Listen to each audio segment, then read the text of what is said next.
If there was no risk in business, there'd be no opportunity. But there's a big difference between the inherent risk of the marketplace and risk of the unexpected, because it's often events that are outside an organization's control that do the most damage to its business. Every year, hundreds of organizations around the world suffer severe financial consequences as a result of their business being disrupted by unforeseen incidents. In this special program, we'll be analyzing what happens when disaster strikes, assessing the likely impact on an organization's business viability, and finding out whether it is possible to prepare you for an event you can't foresee. Disruptive incidents can come in many forms: fire, flood, theft, denial of access, even terrorism. No organization, however large or small, is immune. Of course, any well-managed business should be protected by insurance, but insurance can only provide a measure of security. Insurance can cover your buildings, it can cover your machinery, it can even maintain your gross profits for the period of disruption. But there's no insurance cover available to protect you against losing your customers, your markets, the confidence of investors, brand equity, quality standards, or staff loyalty. The effects of business interruption can be many and varied. Some of them are very obvious, like the physical effects of fire and flood, but others less so. Let's consider the issue of customer confidence and supplier confidence. The media, when you have an incident, may look to exploit that situation and damage both your image and reputation. The competitors will certainly move in and try and take your customers from you in those situations. But one of the things that's most serious for you will be cash flow. At a time when capital is most important to rebuild your operation, customers may seek to withhold their payments, and suppliers will certainly invoice you immediately, believing they won't get paid, and could even withdraw their supplies from your site. Your production will be affected, and there's very little point in going on with sales. And unless you've had a constructive conversation with your bankers beforehand, then their loss of confidence may result in them withdrawing their credit from you. But one of the things you really need to protect is your brand, probably the most vital asset, but an intangible asset. Let's consider Perrier. 10 years ago, Perrier had the dominant market share in mineral water. But following a benzene pollution and the mishandling of the situation led to a loss of customer confidence and, more importantly, a loss of investor confidence. Today, they no longer have the dominant market share, and they're certainly not the company they were 10 years ago. A recent survey discovered that 70% of businesses that experienced an IT-dependent incident simply never recovered. And IT is only one area in which a business is vulnerable. Any incident, no matter how small, can do irreparable damage. We spoke to some of the victims. Well, it was only a small fire. They found out later it was an electrical fault in the control system. Burnt it right out. We lost our main blow moulding machine. Well, of course, we didn't have any backup. I mean, we had older machines, but we'd only just installed the new one when we got the contract. The customer needed more volume. So when we lost the machine, we had to go to an outside supplier. I don't know, we must have made 100 phone calls before we found somebody who had the right materials. What made it worse is that we were putting them in front of our clients. We just knew they'd take the contract themselves. It was an exciting time. We had a great financial product. We contracted a reputable call centre to handle the business. We created a superb marketing campaign. All we had to do was launch and wait for the customers to roll in. Then on the day of our launch, there was a gas explosion right there in the city centre, outside the call centre. Half a dozen blocks damaged, evacuation, the works. Now, I remember hearing this on the local radio and thinking it wasn't a problem. We knew that our call centre had backup.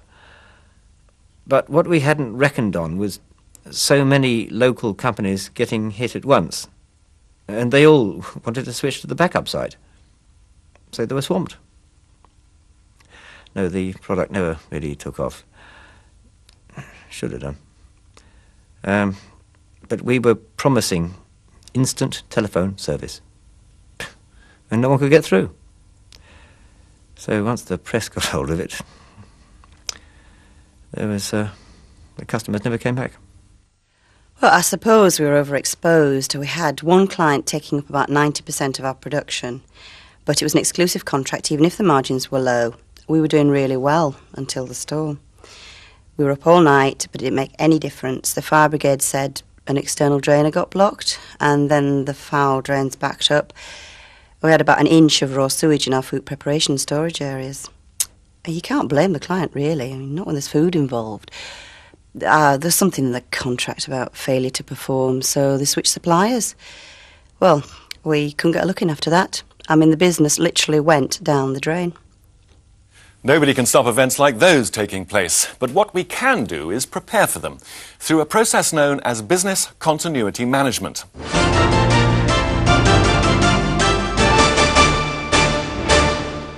Why plan? Well, if you talk to a lot of organisations and ask them how they've prepared for an incident, they'll usually respond, well, it's not going to happen to us, or we'll just muddle through if things go wrong.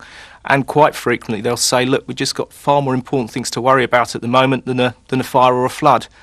But then if you get to them to start thinking about things, things like where they're located, who their neighbours are, where they get their supplies from, or maybe who they supply services to.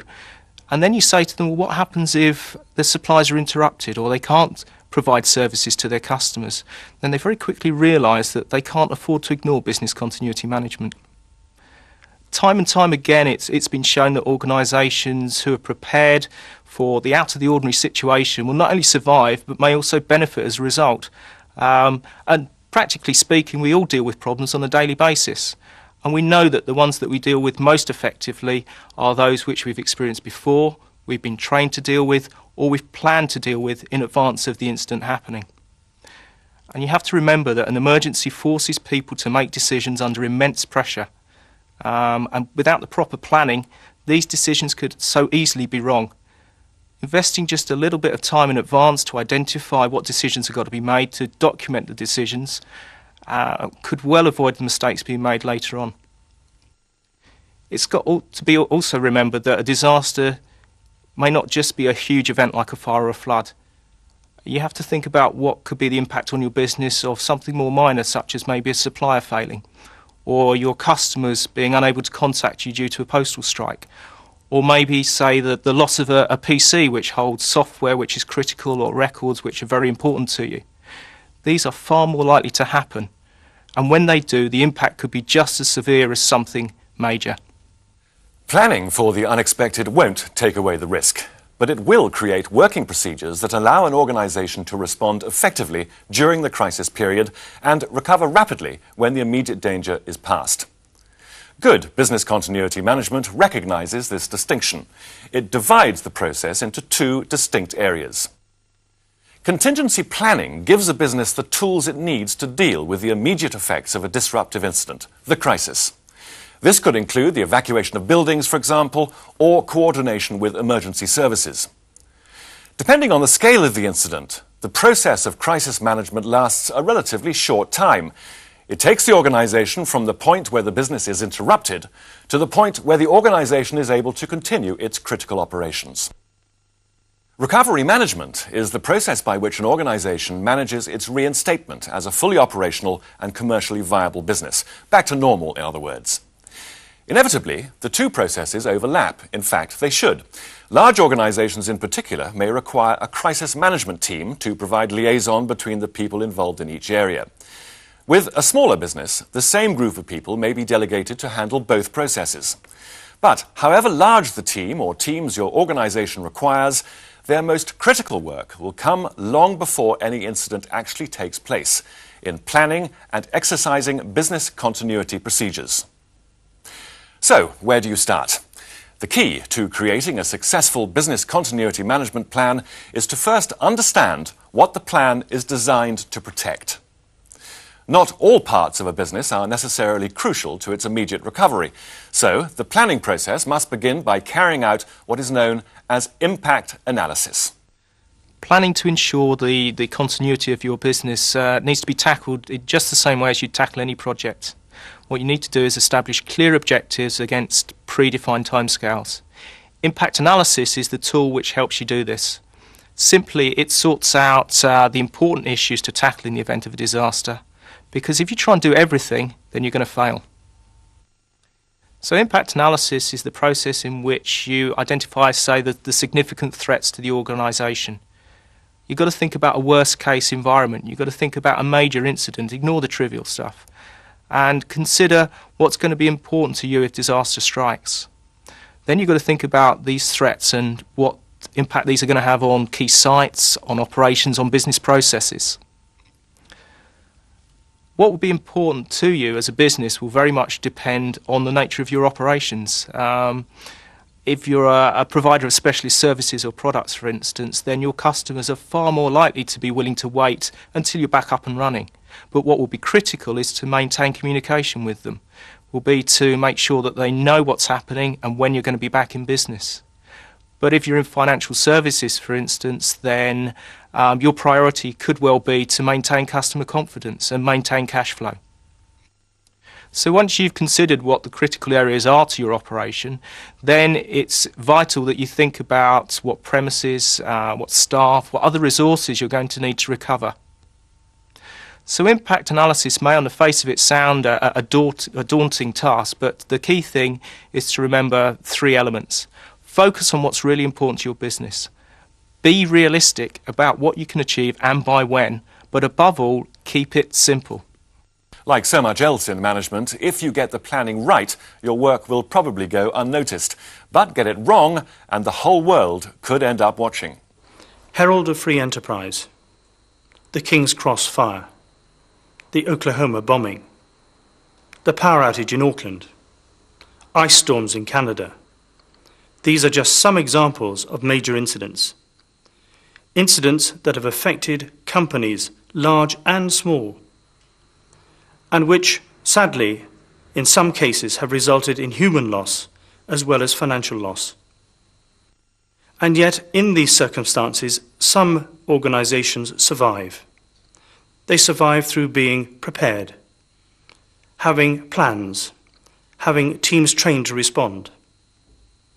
On the other hand, some organizations do not survive. And the reasons for this vary greatly. But the main reason given is, we just couldn't believe it could happen to us. If we accept that incidents occur at random, when we least expect them, and when we least want them, then surely there is a need to be prepared. And if the larger organizations have recognized this need, then surely so too must the smaller, less well-resourced organizations. Business continuity is a business discipline like any other, except that in this case, it's designed to ensure that your business is prepared for the worst as well as the best.